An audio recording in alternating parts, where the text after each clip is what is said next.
कहानी शुरू होती है इंसान की कल्पनाओं और इच्छाओं के उस दौर से जब उसने पहली बार चित्र बनाना सीखा।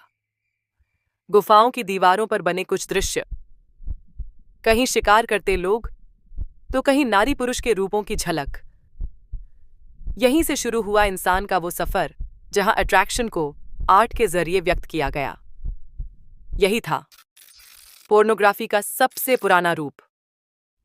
प्राचीन काल में मिस्र, यूनान और भारत, इन तीनों सभ्यताओं में काम और कला का गहरा संबंध था। खजुराहो और कोणार्क के मंदिरों की मूर्तियां, ग्रीक सभ्यता की नायिकाएं सब एक बात कहती थीं, शरीर भी भावनाओं की भाषा बोलता है। तब ये पाप नहीं बल्कि प्रकृति का हिस्सा माना जाता था। मध्यकाल में जब धर्म ने समाज पर पकड़ मजबूत की तो काम को पाप और वासना को निंदनीय माना गया। लोग अब खुलकर नहीं, छिपकर देखने और लिखने लगे। यहीं से हिडन प्लेजर्स का विचार जन्मा, जिसने आने वाले समय में पोर्नोग्राफी को और मिस्टीरियस बना दिया।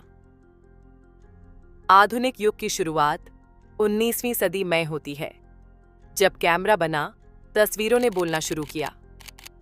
1860 के आसपास पहली बार एरोटिक फोटोज बिकनी शुरू हुईं।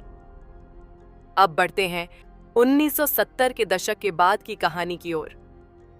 1970 का दशक पोर्नोग्राफी के गोल्डन एरा के रूप में जाना जाता है, लेकिन इसके बाद जो हुआ उसने दुनिया की सोच, तकनीक और रिश्तों तीनों को बदल दिया।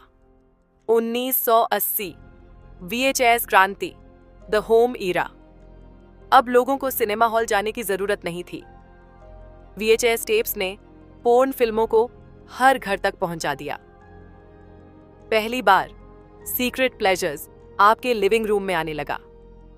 यही वो दौर था जब पोर्न व्यवसाय से उद्योग बन गया। हजारों प्रोडक्शन कंपनियां उभरने लगीं। एक्टर्स एंड एक्ट्रेसेस स्टार कहलाने लगे। 1990 के दशक, फिर आया इंटरनेट और सब कुछ बदल गया। अब कोई सेंसर नहीं, कोई रोक नहीं, कोई बीच का रास्ता नहीं। सिर्फ एक क्लिक और कल्पनाओं की दुनिया खुल जाती थी। यहीं से शुरू हुआ ऑनलाइन पोर्न रेवोल्यूशन। वेबसाइट्स बनी, चैट रूम आए और इंसान की इच्छाएं अब पूरी तरह डिजिटल हो चुकी थीं। जब स्मार्टफोन आया तो पोर्न ने जेब के अंदर जगह बना ली। यूट्यूब जैसे प्लेटफॉर्म के दौर में फ्री वेबसाइट्स और एडल्ट स्ट्रीमिंग साइट्स छा गए। अब यह सिर्फ मनोरंजन नहीं रहा, बल्कि एक आदत, एक एस्केप जोन और कई बार मेंटल इम्पैक्ट का कारण भी बनने लगा। आज पोर्नोग्राफी एक मल्टी बिलियन डॉलर इंडस्ट्री है, जो इंसान की इच्छाओं, अकेलेपन और जिज्ञासा पर टिकी है। लेकिन इसके साथ एक नया सवाल भी खड़ा होता है। क्या यह स्वतंत्रता है?